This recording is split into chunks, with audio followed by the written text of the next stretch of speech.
والصلاة والسلام على من لا نبي بعده أما بعد فأعوذ بالله من الشيطان الرجيم بسم الله الرحمن الرحيم حميم تنزيل حميم كتاب مبين إنا أنزلناه في ليلة مباركة إنا كنا منذرين فيها يفرق كل أمر حكيم رحمة من رب إنه هو السميع العليم.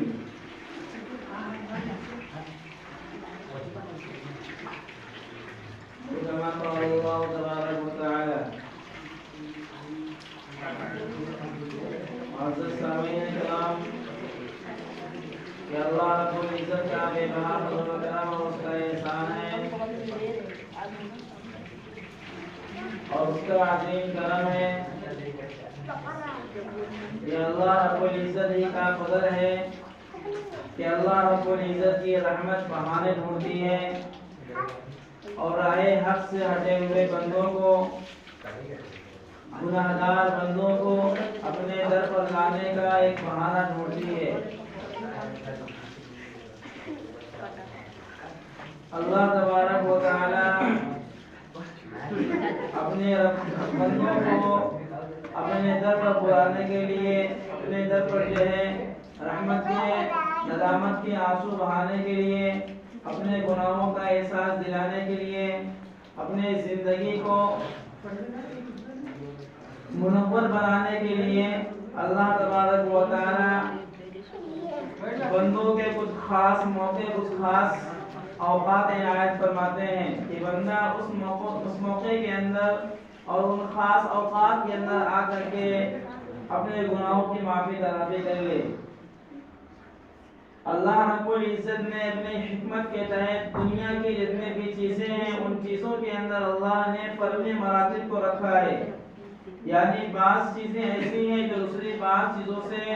ان کا مقام بڑھا ہوا ہے, ان کی حیثیت بڑھی ہوئی ہے. جیسے کہ انبیاء علیہ السلام کو اللہ رب العزت نے ان کا مقام اور مرتبہ جو عنایت فرمایا ہے وہ دیگر انسانوں سے ان کا مقام بڑھا ہوا ہے. ایسے ہی صحابہ کرام کو جو مقام اور مرتبہ اللہ رب العزت نے دیا ہے اس کے بعد لوگوں کو عنایت نہیں فرمایا. ایسے ہی جن لوگوں نے صحابہ کرام سے شرف ملاقات کو حاصل کیا یعنی ان سے ملاقات کی یعنی تابعین ان کو جو مقام و مرتبہ اللہ نے عطا کیا وہ اس کے بعد والے لوگوں کو عطا نہیں کیا. ایسے ہی دنیا کے اندر مختلف چیزیں ہیں جن کے مقام و مرتبے کو اللہ نے اس کے مقابلے میں دوسرے چیزوں کے مقابلے میں ان کا مقام کو بڑھا دیا ہے. ایسے ہی دیکھیے مہینوں کے اندر رمضان کے مہینوں کو جو مقام و مرتبہ اللہ نے عطا فرمایا ہے دوسرے مہینوں کو عطا نہیں فرمایا. ایسے ہی آسمانی کتابوں میں دیکھ لیجیے قرآن کو جو اللہ نے مقام عنایت فرمایا ہے دوسری آسمانی کتابوں کو مقام عطا نہیں فرمایا ہے. ایسے ہی بے شمار چیزیں ہیں. ایسے ہی زندگی کے جو اوقات ہیں زندگی کے جو لمحات ہیں ان لمحات میں سے کچھ لمحے ایسے اللہ نے بنائے ہیں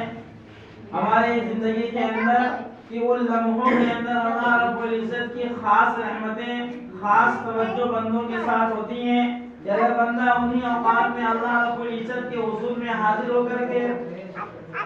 اپنے گناہوں پر ندامت اور شرمندگی کے آنسو بہا کر کے اللہ کے سامنے اپنی مغفرت چاہے تو اللہ معاف فرما دیا کرتے ہیں.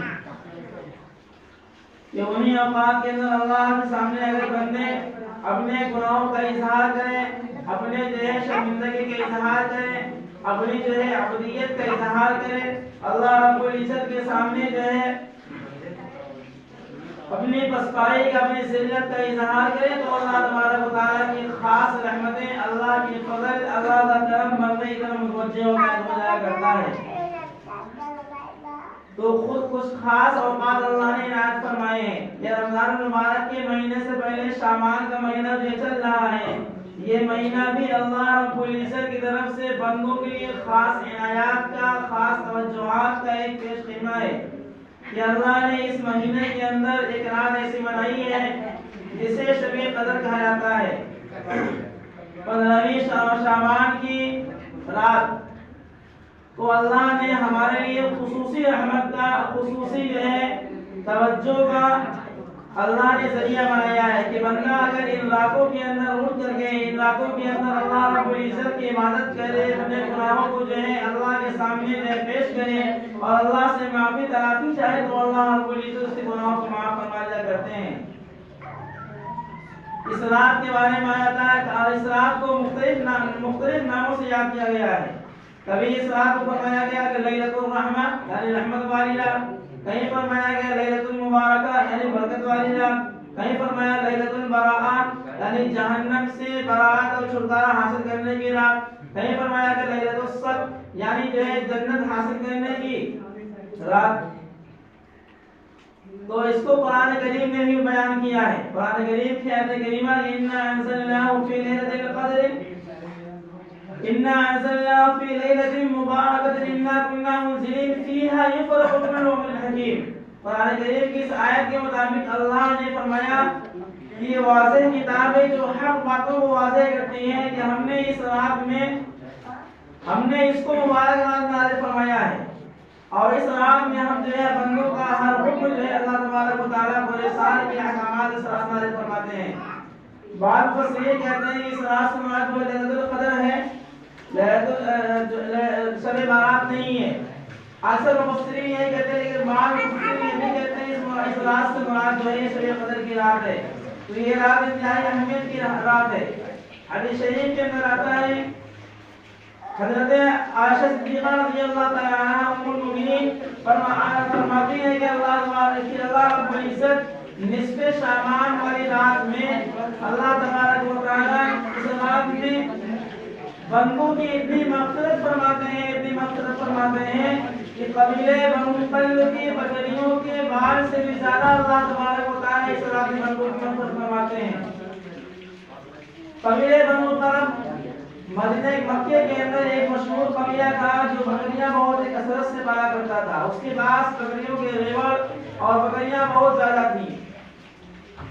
تو بکریوں کے مال سے زیادہ مغفرت کرنے کا دیکھے دو مطلب بیان کیے گئے ہیں۔ ایک تو مطلب اس کا یہ ہے کہ اس سے مراد گناہگار آدمی ہے، یعنی اللہ رب العزت اس رات میں اتنے بندوں کی مغفرت فرماتے ہیں کہ وہ ان کی تعداد جو ہے قبیلے بنو قلب کے بکریوں کے بال سے بھی زیادہ ہو جاتی ہے، یعنی اس کی کوئی تعداد نہیں، اسے کوئی شمار نہیں۔ یا فرمایا کہ اس سے مراد گناہگار نہیں بلکہ اس سے مراد گناہ ہے۔ اگر اس سے مراد گناہ ہے اس کا مطلب یہ ہوا کہ اللہ تبارک و تعالیٰ اس رات میں بندوں کی بڑی مغفرت فرماتے ہیں، اس کے گناہوں کو بڑا معاف فرماتے ہیں کہ اگر ان کے گناہ بکریوں قبیلے بنو قلب کے بکریوں کے بال سے بھی زیادہ اگر ہوں تو وہ گناہ بھی اللہ تبارک و تعالیٰ اس کو معاف فرما دیا کرتے ہیں۔ تو یہ رات سراپا مغفرت ہے، سراپا رحمت ہے بندوں کے حق میں کہ اس رات میں اللہ کے حضور حاضر ہو کر کے اپنے گناہوں کی معافی تلافی کرا لے، اپنے لیے دعا کرے، اپنے محلے والوں کے لیے دعا کرے، پڑوس والوں کے لیے دعا کرے، بیماروں کے لیے دعا کرے، کوئی امت مسلمہ کے لیے دعا کرے، اور خصوصاً فلسطینی مسلمانوں کے لیے دعا کرے، اور پورے ملک کے اندر جو مسلمانوں کے خلاف، مساجد کے خلاف، مدرسوں کے خلاف جو آواز لگائی جا رہی ہے، مساجد کو مدرسوں کو جو ڈھایا جا رہا ہے اس کے لیے بھی دعا کرے، اور اپنی زندگی کے اندر انقلاب پیدا ہونے کے لیے اللہ تبارک و تعالیٰ ہماری زندگی کو آخرت کی طرف پھیر دے، اس کی دعا کرے، اور یہ بھی دعا کرے کہ اللہ دنیا میں جب تک رکھ ایمان کے ساتھ رکھ اور دنیا سے اٹھا ایمان کے ساتھ اٹھا۔ تو یہ رات انتہائی برکت والی رات ہے، انتہائی مغفرت والی رات ہے۔ اس رات کے بارے میں آتا ہے حضرت علی رضی اللہ تعالیٰ عنہ فرماتے ہیں کہ اللہ رب العزت نصف شعبان والی رات، نصف شعبان یعنی یہ مہینہ جو چل رہا ہے اس کی 15ویں تاریخ جس کا دن ہے، یعنی 15ویں نصف شعبان آئے، یعنی 15ویں تاریخ آئے تو اس دن کو روزہ رکھو اور رات میں قیام کرو، یعنی رات میں عبادت کرو، اس لیے کہ اللہ رب العزت نصف شعبان کی رات میں غروب آفتاب کے بعد سے ہی صبح صادق تک اللہ رب العزت آسمان دنیا پر آتے ہیں، اپنی حیثیت کے مطابق، اپنے شان کے مطابق اللہ تبارک و تعالیٰ آسمان دنیا پر آتے ہیں اور یہ آواز لگاتے ہیں کیا ہے کوئی مغفرت چاہنے والا، کیا ہے کوئی معافی مانگنے والا، کیا ہے کوئی جو ہے رزق طلب کرنے والا، رزق مانگنے والا، کیا ہے کوئی فلاں بندہ اپنے فلاں ضرورت کو پوری کرانے والا کہ میں اس کو پوری کر دوں۔ تو غرض یہ کہ اللہ طلوع غروب آفتاب سے لے کر کے صبح صادق تک اللہ تبارک و تعالی یہی آواز لگاتے رہتے ہیں کہ ہے کوئی مانگنے والا، ہے کوئی مغفرت چاہنے والا، ہے کوئی روزی مانگنے والا، ہے کوئی اپنی فرائض روز کو پوری کروانے والا۔ آسمان دنیا پر اللہ یہی آواز لگاتے رہتے ہیں۔ ویسے تو اللہ تبارک و تعالی پورے سال جو ہے یہ آواز لگاتے ہیں صبح صادق کے وقت، یعنی رات کے آخری پہر میں۔ اسی لیے روایتوں میں آتا ہے کہ رات کا آخری پہر جو ہوتا ہے وہ دعا کی قبولیت کا ہوتا ہے۔ اس وقت اٹھ کر تہجد پڑھے، نمازوں کو پڑھے، استغفار کرے، تسبیحات کا ورد کرے، اپنے لیے دوسروں کے لیے دعائیں کرے، وہ تو اس وقت اللہ تبارک و تعالیٰ پورے سال کا اللہ کا معمول ہے بندوں سے عرض کرتے ہیں کوئی معافی مانگنے والا۔ لیکن یہ رات جو ہے خصوصی خاص طور پر وہ مغرب کے بعد سے شروع ہو جاتے ہیں سلسلہ اللہ رب العزت کا۔ تو یہ شب قدر کی جو رات ہے اس کو سمجھتے ہیں کہ عشاء کے بعد 11 بجے 12 بجے عبادت کریں گے،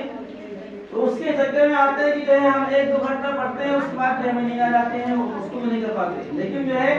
یہاں پر اللہ کا مطلب مغرب بعد سے عبادت شروع ہو گیا، مغرب بعد سے ہی جو اس کی پابندی کرنی چاہیے، جب تک ہو سکے 11 بجے تک 12 بجے تک، اس کے بعد کچھ دیر سو لیں، تو آخری ایام میں آخری پہر میں پھر اٹھ جائیں، پھر اپنے دعائیں کریں۔ تو یہ اس طریقے سے آدمی اگر کرے تو جو اس کے عبادت کا کچھ وقت اس کو جو ہے ادا کر سکتا ہے۔ ورنہ اگر عشاء کے بعد شروع کریں گے تو ہم جو ہے نیند آتی ہے اور عبادت کے اندر وہ نشاط اور وہ پھرتی نہیں رہتی ہے جو آپ کو مغرب بعد اور عشاء بعد ہوتی ہے۔ ایسے ہی سو کر کے پھر دوبارہ اٹھنے میں اس میں زیادہ قربانی بھی ہے اور اس میں زیادہ نشاط بھی پیدا ہوتا ہے، وہ وقت بھی انتہائی اہمیت کا حامل وقت ہوا کرتا ہے۔ تو یہ رات جو ہے ہمارے لیے مغفرت اور رحمت کی رات اللہ نے بنایا ہے۔ یہ ان اوقات میں سے ہے جو اوقات کے اندر اللہ رب العزت گناہوں کو معاف فرمایا کرتے ہیں، دعاؤں کو قبول فرمایا کرتے ہیں۔ تو اس رات کو بہت ہی اہمیت کا حامل سمجھیں، اور یہ جو ہے سال میں ایک مرتبہ آتی ہے، اس لیے جو ہے ہم اس کو خصوصی اللہ کی رحمت کا نزول سمجھ کر کے ہم اس کی پابندی کریں اور اس کے لیے جو ہے دعائیں بھی کریں، اپنے لیے بھی دعائیں کریں، کوئی عمر کے لیے دعائیں کریں، اور خاص طور پر جو ہے فلسطینی مسلمانوں کے لیے دعائیں کریں کہ اللہ تبارک و تعالیٰ ان کی غیبی مدد فرمائے اور ان کو اللہ تبارک و تعالیٰ جو ہے ان کے مال کی، ان کی عزت کی، ان کی آبرو کی اللہ تبارک و تعالیٰ حفاظت فرمائے، اور جو ہے جو اسرائیل جن کے اوپر قابض ہیں اور ان کے اوپر قابض ہیں، اور اللہ تبارک و تعالیٰ جو ہے ان کو فتح عطا فرمائے۔ سبحان اللہ وبحمدہ، سبحان اللہ وبحمدہ، ونشهد ان لا اله الا انت نستغفرك ونتوب اليك۔ سبحان ربك رب العزة عما يصفون وسلام على المرسلين والحمد لله رب العالمين۔